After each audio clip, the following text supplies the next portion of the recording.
Selamat malam. Kami dari kelompok 2 akan menjelaskan tentang eh, project kita text mining, yaitu membuat klasifikasi multilabel menggunakan LSTM. Oke, jadi ini adalah problem yang kita dapatkan dari data yang kita ada, yaitu bahwa banyak artikel yang serupa namun tak sama.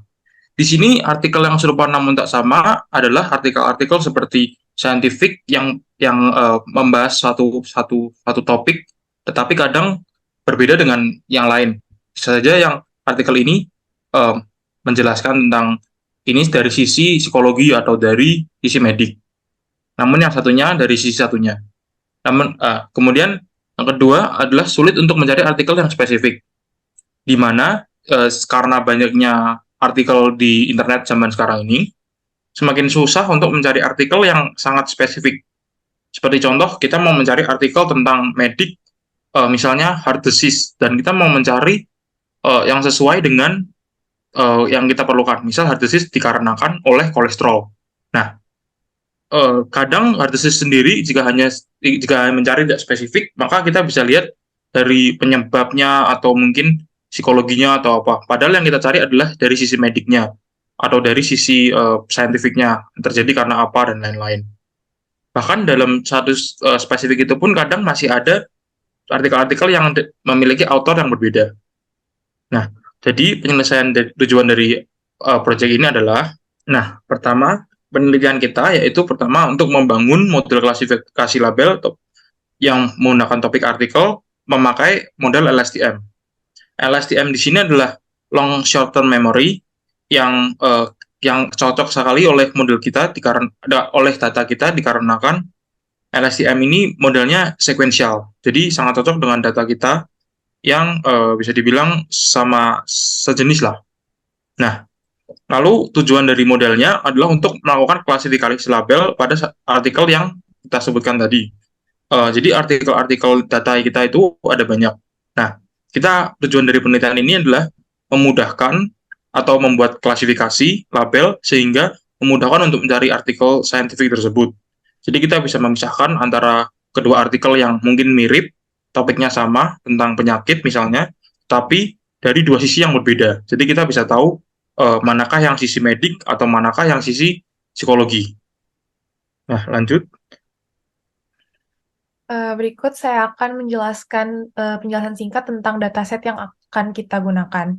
Nah, dataset yang kita gunakan itu terdiri dari artikel-artikel dengan atribut ada ID dari setiap artikel yang bersifat unik, kemudian judul dari artikel, title-nya, kemudian abstrak dari artikelnya, kemudian ini ada kolom-kolom berisi topik yaitu terdiri dari computer science, physics, mathematics, statistics, quantitative biology, dan quantitative finance. Dan di setiap kolomnya itu terdapat binary number, di mana kalau misalkan isi kolomnya 1, itu berarti topik tersebut termasuk ke dalam artikel, dan jika 0, maka artikel tersebut tidak mengandung topik yang terdapat di dalam judul kolom. Kemudian berikut juga saya akan menjelaskan penjelasan singkat menggunakan flowchart untuk metode penelitian kami. Jadi pertama-tama dari dataset tersebut, kami melakukan proses text pre-processing, di mana pertama-tama kami akan mereduksi datanya sehingga berukuran lebih kecil. Kami mengambil sampel data, dan untuk menjaga keintegritasan data, kami akan menggunakan stratified random sampling. Kemudian setelah mereduksi data, kami akan menghapus karakter-karakter khusus yang seperti tanda baca, atau simbol, atau karakter non-alphanumerik lainnya, karena karakter-karakter tersebut tidak relevan dalam proses analisis teks, dan juga dapat mengganggu proses pengolahan. Kemudian selanjutnya kami juga melakukan case folding dan tokenisasi. Case folding itu merupakan tahapan di mana kami mengkonversi semua karakter huruf besar menjadi huruf kecil untuk memberikan representasi kata yang sama. Kemudian tokenisasi itu adalah mengesplit kalimat menjadi kata, menjadi kumpulan token. Dan tahapan terakhir kami menghapus stop words, di mana stop words itu merupakan kata-kata umum yang sering muncul namun tidak memberikan banyak arti atau informasi dalam suatu kalimat. Kemudian setelah text preprocessing ini, muncullah data list of tokens, di mana dari data list of tokens ini akan kami lakukan word embedding menggunakan word to fact dengan arsitektur skipgram. Dengan word to fact ini, kata-kata list of tokens itu akan kami konversi menjadi sebuah vektor supaya nanti kami dapat melakukan klasifikasi label menggunakan LSTM. Kemudian model LSTM kami menggunakan 4 layer, yaitu ada embedding layer, LSTM layer, batch normalization layer, dan juga dense layer. Kemudian setelah membangun model LSTM, kami melakukan parameter tuning, dan parameter yang akan kami tuning terdiri dari batch size, epoch, dan juga kami menggunakan optimizer Adam. Dan yang terakhir, kami akan mengevaluasi model kami menggunakan metric classification report yang terdiri dari F1 score, accuracy, dan metrik lainnya. Oke, untuk lebih jelasnya mengenai teknik apa yang kita gunakan, saya akan coba share screen untuk hasil dari pengerjaannya. Saya coba menampilkan dari awal, di mana di sini kami melakukan impor data, lalu telah dilakukan eksplorasi data seperti yang eksplorasi data. Nah, di sini tadi mungkin belum dijelaskan juga di penjelasan sebelumnya, di mana eksplorasi di sini hanya menyangkut tentang ada tidaknya missing value dan terbukti bahwa data set ini tidak memiliki missing value, jadi kita tidak harus melakukan imputasi missing value di dalam data preprocessing. Lalu di dalam identifikasi ini juga terlihat bahwa adanya imbalance data. Jadi emang hanya ada dua label, yaitu kuantitatif biologi dan kuantitatif finance di sini yang menjadi label dengan jumlah minoritas. Nah, kondisi imbalance di sini artinya harus ditangani. Lalu itu juga menjadi dasar kita memakai stratified sampling pada saat pembagian populasi training dan testing. Nah, di sini juga kami mengidentifikasi panjangnya dari uh, panjang teks. Tujuannya nanti untuk melihat apakah diperlukan proses padding atau enggak. Nah, karena di sini terlihat bahwa setiap teks itu mempunyai panjang yang beda-beda, maka nanti di dalam preprocessing kami akan menggunakan padding.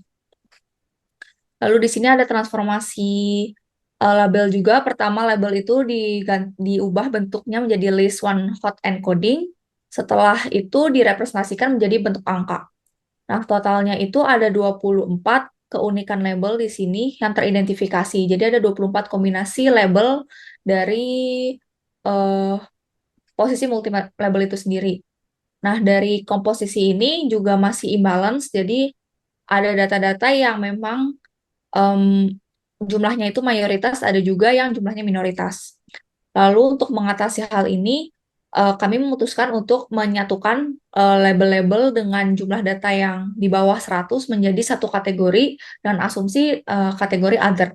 Nah, di sini adalah, nih, lihat dari data 10, 22, sampai 8 adalah data yang akan dijadikan satu. Nah, ini adalah code untuk pengelompokan datanya. Baru setelah pengelompokan data dilakukan, kita melakukan data cleansing yang tadi sudah dijelaskan oleh Kania di proses sebelumnya.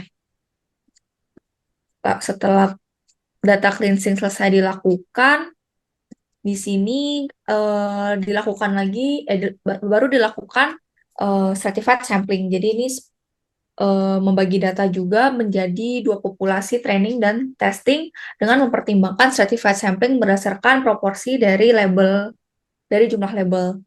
Jadi nantinya tiap populasi itu akan punya proporsi yang sama seperti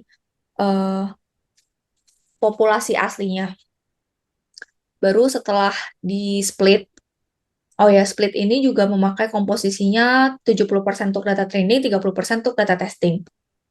Lalu untuk token di sini selanjutnya data di token untuk masing-masing training dan testing.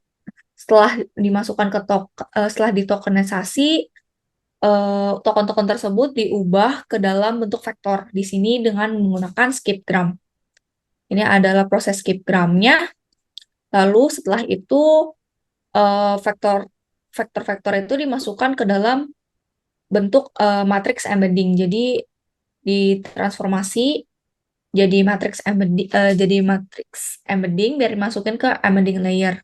Jadi yang awalnya kalau di sini bisa terlihat awalnya token-token yang berbentuk angka dan kelasnya dan tipenya itu list diubah menjadi representasi numerik seperti ini, array.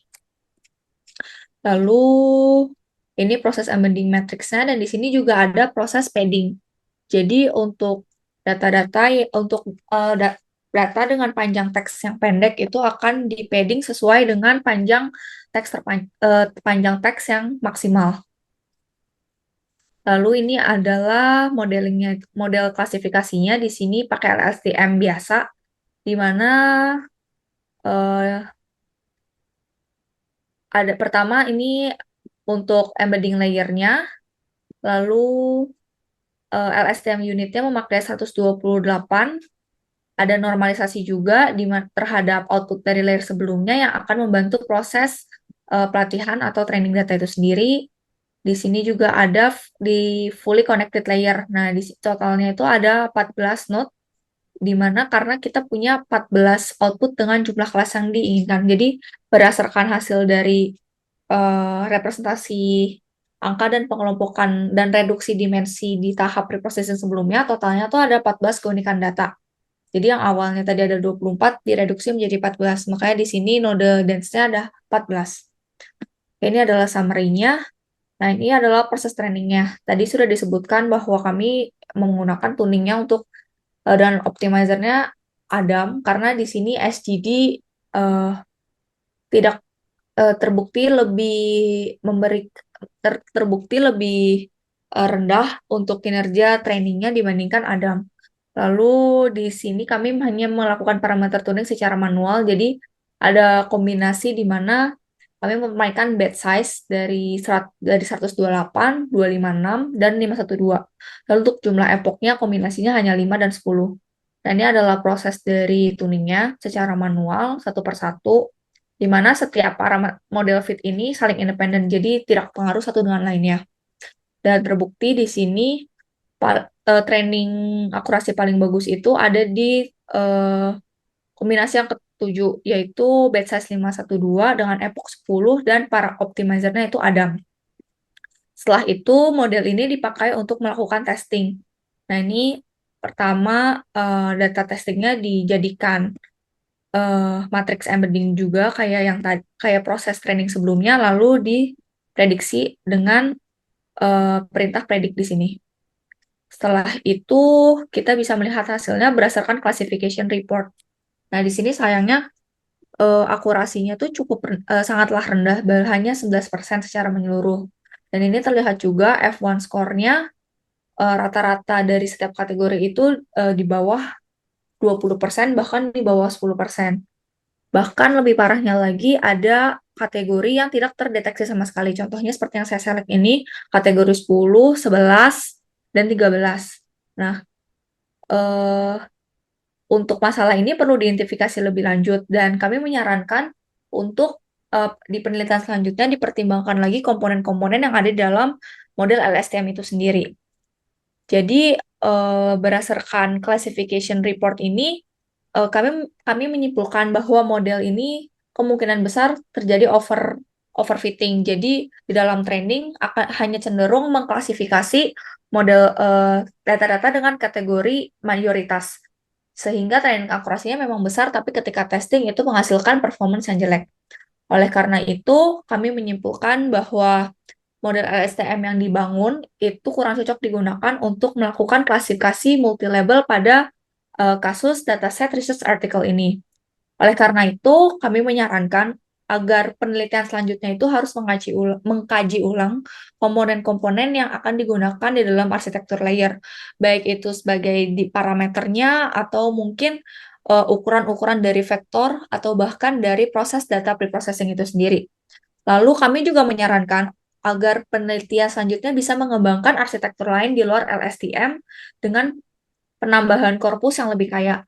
Kami berharap agar model bisa memiliki performa klasifikasi yang jauh lebih baik. Sekian dari presentasi kami, terima kasih atas perhatiannya.